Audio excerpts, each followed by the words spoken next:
Johnny, how are you? I know last week you said you'd picked up a few knocks obviously in Twickenham and you had a bit of work to do. How are you feeling and how's it been going? Yeah, good. Stayed here last week. A few guys had time off. Got to get the body ready for this week. So went well and hopefully good to go. How's it feeling coming in off such a huge high and back now to obviously a big, huge test again? Yeah, it's very strange. To achieve something so special in the middle of the season. But that's. I'd much rather be where we are. There's a feel-good factor this week. There's a sense of we've accomplished a lot, but we want to add to it now, and with a different team, different management, and now to get a different challenge this week as well. So I think if we can, when the lads won in 2009, they followed it up by going and winning a Heineken Cup and made it one of those special years of their career. So we're hopefully going to try and do the same. And of course, many people you faced in Twickenham, they're going to be back again in Dublin.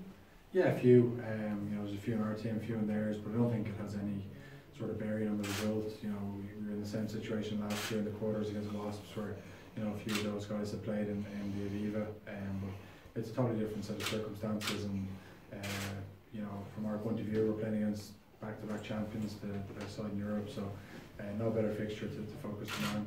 Johnny, in the last couple of games, we saw you play as normal, except for the kicking. Missed a few in one game, and then against England, Connor stepped up and took that penalty in the second half. Are you okay now to take over kicking again, or how's the body? What's the situation? Yeah, I'm okay.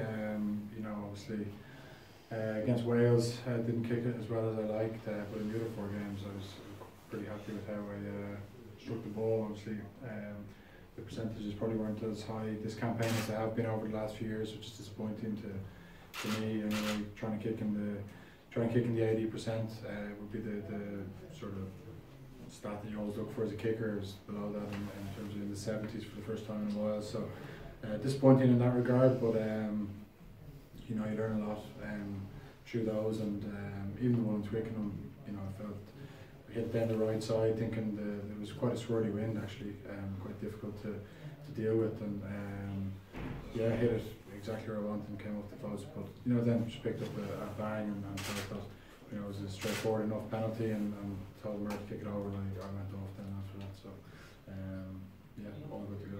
Yeah, does that play in your mind or anything like that, or no, now that you're over the injury, you're okay, you're completely clear mind-wise? Yeah, exactly. Yeah, I know. I suppose, like you said there, it's you have one bad kicking game, and it can put it into perspective. Even in that game, I probably hit one bad kick, 2 from the touchline. I was pretty happy after the ball came off my boot. Even the one that hit the post, I was happy when the ball came off my boot, and it's just one of those days. And pretty happy with the other games in terms of how I kicked. You're taking great form and momentum into this game, the group who are involved in the grandstand. Does that count for something, or is it still difficult to kind of try and slot back in with Leinster having been away for a while? Yeah, it's always a challenge to try and slot back in terms of the calls, in terms of systems and all those things. So got a bit of work done last week, and then obviously we've got a long week this week, which will help us. Saracens are in the same situation. They had a few guys back at the weekend like we did, and then a few more will come back this week, I'm sure. So it's always a challenge, but it just takes a little bit of work off the pitch to make sure that it sort of becomes second nature towards the back end of the week. It's a great one to motivate you, isn't it? Look, I appreciate it's a quarter-final of a Champions Cup, you're going to be motivated anyway, but Saracens at home, the current champions, the kings of Europe over the last couple of years, I guess that is one to focus the mind. It's a game you must be really looking forward to, a crack you really want to have. Yeah, of course. They say if you want to beat the best, or if you want to be the best, you got to beat the best, and that's firmly what Saracens are. They're the best team in Europe. They've proved that over the last couple of years. I know they've had some troubles with injuries this year, and they haven't been able to pick the sort of same team week in, week out, which is a luxury that they had over the 2 previous years. But I think they're still second in the Premiership. They're still they've scored an unbelievable amount of tries in the Champions Cup.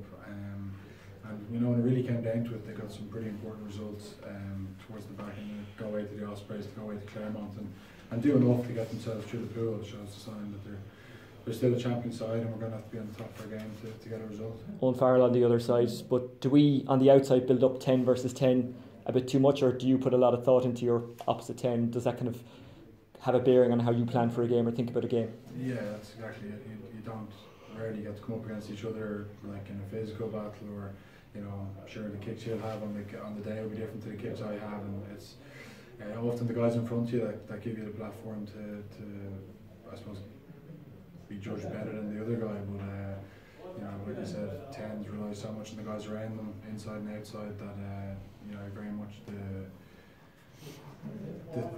the fulcrum of the team, but you rely so much on the guys around you. So it'll be you know, a tough battle with Owen and Saracens. But again, I'm not paying too much attention to an individual battle.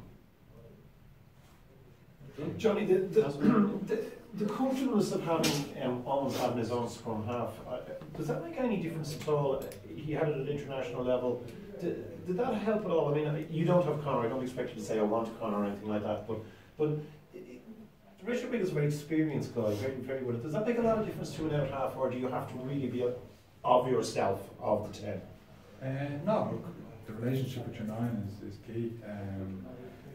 Like I said there, I'm lucky myself and Conor, you know, over the last few years have a very good relationship. I feel that myself and Lukey have built a very good relationship this year, and Owen and Richard Wigglesworth have had a huge amount of success together. So yeah, I'm sure they're very important sort of combo for the Saracens team, and I suppose that understanding between them is key. What do you make of Richard? He's kind of a rugby player's favourite. I mean, obviously fellas have given up a little bit older, growing up with him. What do you make of him? He just does a lot of things, doesn't he? Just reasonably well. Yeah, he's a very good player. You know, I think you know how good someone is when you play with them, and I think Alan Farrell's room with him in the Lions tour and talking about him, he's so impressed with him, and talks about how much he's done for him in his career, and you know, he's a guy that makes the team tick, and often wouldn't get some of the plaudits that he deserved, but you know, the guys in and around him would definitely appreciate him.